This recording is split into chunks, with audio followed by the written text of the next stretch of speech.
Hello, everybody. So today I want to talk about Devil May Cry again. Now, I had my problems with the show. I think there's a lot of potential in season two, but that's not what we're talking about here today. What we're talking about here today is that Adi Shankar went on an interview, and during that interview, he got clipped. There's this 2 to 3 minute clip that's been going around, and everybody's talking about it and saying all sorts of things, and a lot of people have opinions on it. And so I want to actually play the whole clip, and I want to talk about it, and then I want to talk about Adi's actual response to the clip getting caught and everybody blowing it out of proportion, and not necessarily blowing it out of proportion. That's probably not the correct way to say it, but I want to be a sort of neutralizing force here, and I want to take this from both sides, and I want to try and be as earnest about this without like going all the way to one side or to the other. So let's actually talk about this. Let's actually look at everything and see what there is to say about it. Okay? So, Adi Shankar here with Kenny Omega, and he's breaking down DMC on Netflix. What we want is at around 2 hours and 3 minutes. I recommend that if you want to know more, you go watch the whole thing. But let's see what Adi has to say about this. Wise eclipses everything else. Yep. But I'm passionate about Devil May Cry. Like I love this thing. Yeah. And I love this niche That's thing. the most And important now thing. I can By the way, he was talking about numbers, how Monster Hunter was much bigger, and he had the opportunity to work on Monster Hunter, and he wanted to do Devil May Cry because he's much more passionate about Devil May Cry. take it and hopefully blow it Because he says he was a fan of really old Devil May Cry. up to a point where I can expand it and there'll be more of it. Yep. Right? So and I didn't know that there was a Devil May Cry 5 coming out. You didn't know? No. Wow. I got okay. actually unhappy when Okay. they so I signed the deal and I'm like, Yeah. yeah, great, I'm doing it. And then they're like, good news, we have Devil May Cry 5 coming out. Were you hoping to play it before doing your adaptation? Is that what you're saying? Or you just No, I actually thought the franchise was dead. Oh, I got you. This Yeah. was my thing. Like I liked Dino Crisis. I Yeah. liked I see. and I see. thought I was bringing this thing Yeah. back, and I'm like, oh, this is like a modern fucking thing. Like this is Yeah. ongoing. Then I should have done Street Fighter. Or if you're into like those types of things, I could see doing a great Rival Schools as well. Yes. That would be so Rival Schools sick. is sick, and I love the it. costumes with Rival Schools eclipse everything else in Capcom. For sure. in my opinion. They're so like So that's what has everybody really angry. Now, I do think that Addy might have misspoke here, right? Because I think that there's a number of different things that this could be interpreted as. Everybody's interpreting it as Addy wanted to be the savior of Devil May Cry. Addy wanted to have the ability to show up and say, hey guys, you know this thing that you all really liked? I saved it. Look at me, right? And that's how that's how everyone is interpreting it. Is that the correct way to interpret it? Maybe not. Maybe so. It's a little difficult to know for certain what his feelings are off of like a 60 to 90 second long clip. However, he has since actually spoken up about this. Now, I haven't fully read this tweet of his, but I've skimmed it a bit, and I want to go over the whole thing, deconstruct it part by part, and then talk about the whole thing, because this is very much PR written, right? This was 100% something that has gone through PR. So let's see what he has to say when he's had time to actually gather his thoughts, and when he's had time to, actually express himself in a safe way. At the time, the DMC franchise had been dormant for years. DMC4 was 2008. Then DMC5 was announced, and suddenly people were congratulating me, assuming the value of the IP I had acquired had skyrocketed. This is true. It had. I barely had to pitch DMC, every studio in town wanted it. But I didn't come into this as a business move. This wasn't about flipping a hot property. It felt like buying a house on a quiet street because you love the view. Then a shopping mall opens up across the road. Sure, it raises the value, but it also changes the entire vibe. I'm an OG DMC1 fan. I don't love sudden change. And in that moment, in 2017, I wasn't even sure I'd like DMC5. I ended up loving it. The RE engine look initially threw me, but the game was excellent. So when I said I was unhappy, I wasn't criticizing the game, I was reflecting on the shift in what I thought I had signed on to do. I thought I was helping bring something beloved to me back from the dead. Instead, I realized Capcom was already revitalizing it as a full-blown AAA franchise. As a DMC fan, that's a win. As a producer, it made me reevaluate how I use my time and energy. I don't chase massive IPs. That's what everyone else in Hollywood does. I go after personally meaningful titles and projects that might never get made unless I use my leverage in Hollywood to push them through. That's why I chose Devil May Cry in the first place. I loved it, and I wanted it back.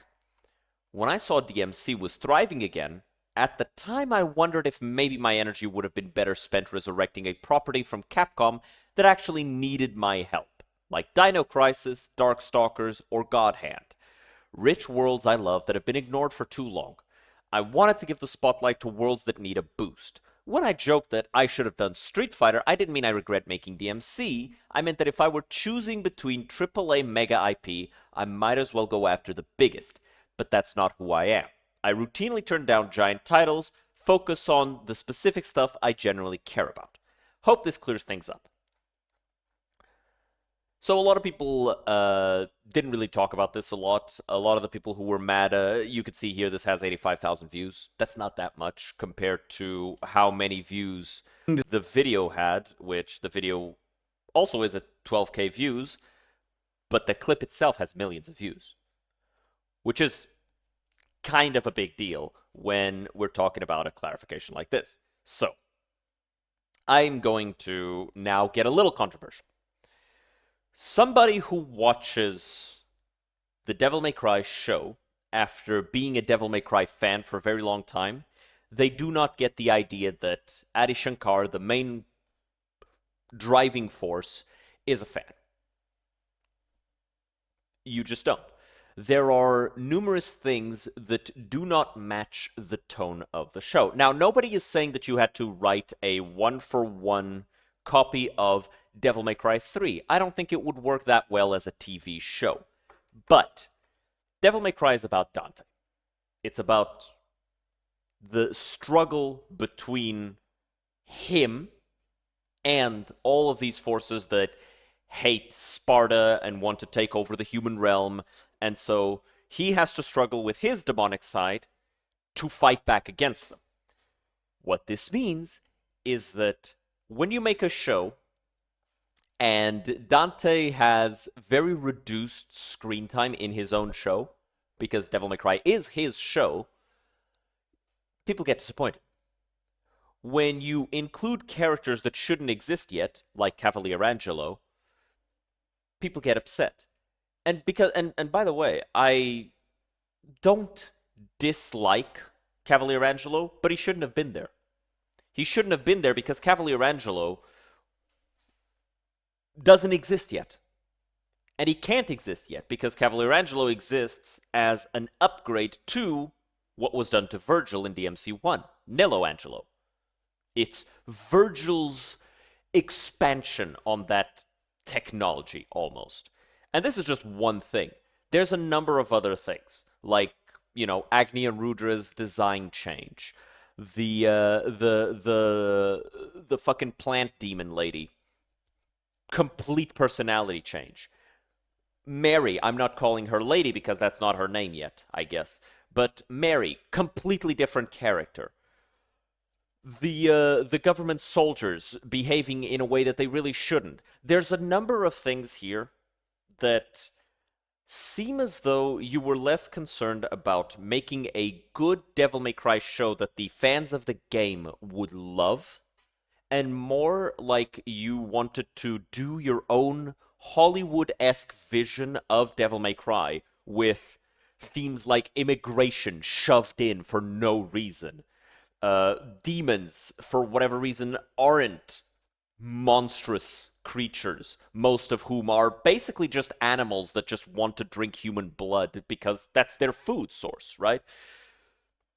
And because you did it the way that you did, Adi, and this is directly to Adi Shankar himself, if he ever watches this, probably not, but whatever, right? Because of the way that you wrote the show, no one trusts you anymore. Because you wrote the show not as a Devil May Cry fan, you wrote it as somebody who enjoyed DMC4 and is lightly aware of some concepts in the other, games, right? You threw in some concepts that don't belong in Devil May Cry. You threw in other concepts that don't belong in Devil May Cry yet. For example, if you're a fan of the franchise, you should know how the Devil Trigger works. You should know that it's not actually called a Devil Trigger. That's just a game term. It's a demon form. Dante is transforming into a demon, and he hates doing it because he thinks of himself as a human. He thinks of himself not as a monster, but as a human who is just trying to protect everybody around him. And because of that, when he has to resort to his demon form, he feels like he's turning into something else other than himself. Part of the reason for this is because that's not actually, at least at this point, that's not actually something he can do on his own. He has to channel the rebellion, because the rebellion is the thing that gives him that devil form. And as for Virgil, we shouldn't have even seen him with that coat and with the Yamato yet, because the Yamato should be broken if he's under Mundus's control. He shouldn't have it. Why? Because if he did, he could literally just cut open the way between the demon world and the human world.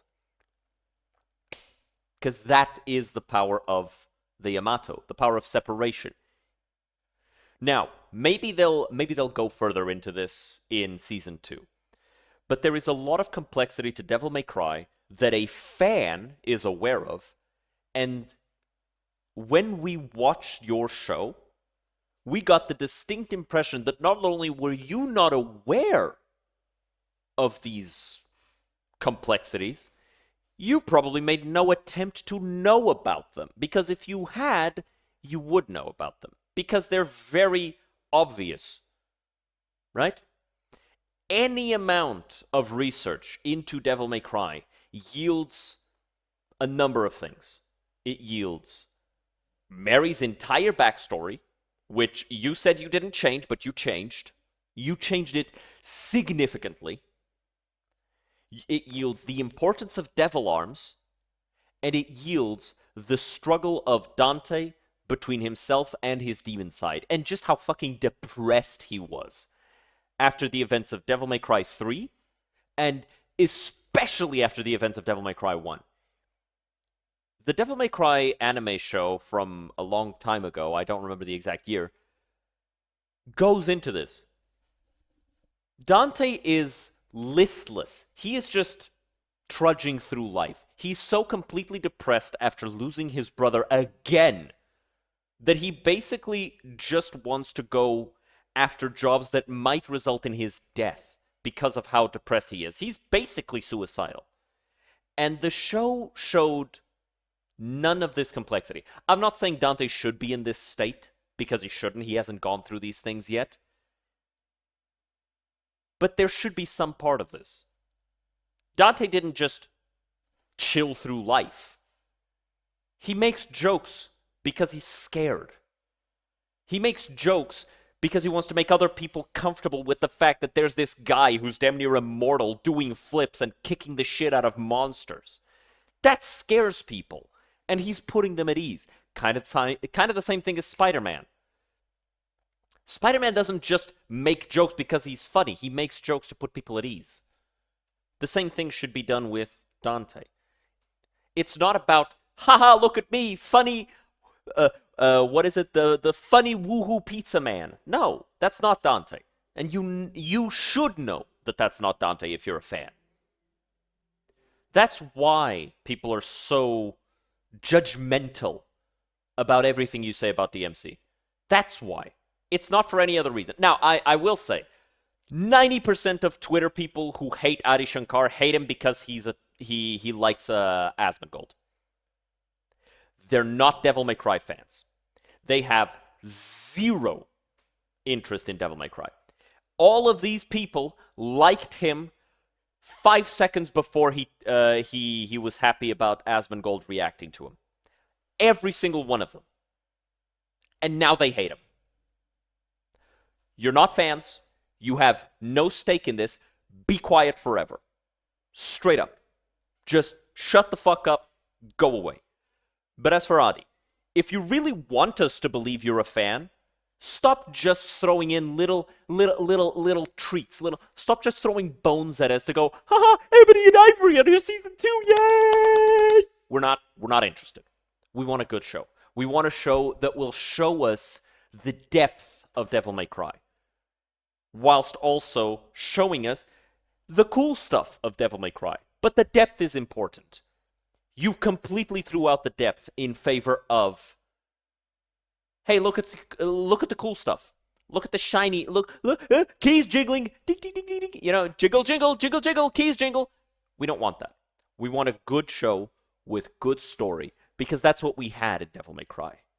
You go in for the combat and the fun stuff, but the complexity of the plot, the lore of the setting is very, very strong. It's the thing that keeps people in love with these characters for so long. It's not just the gameplay. All right, Adi? So if you really are a fan, you got season 2 to prove it.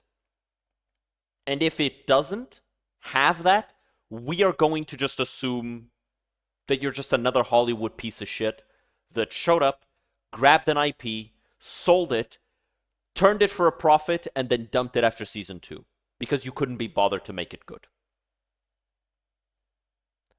Let me know what you guys think. Adi, if you watch this, actually listen to what people are telling you, because people actually know what they want. Don't just go on Twitter and be a troll. Actually listen to what people are saying. Everybody else, I'll see you guys next time. Have a good one. Cheers.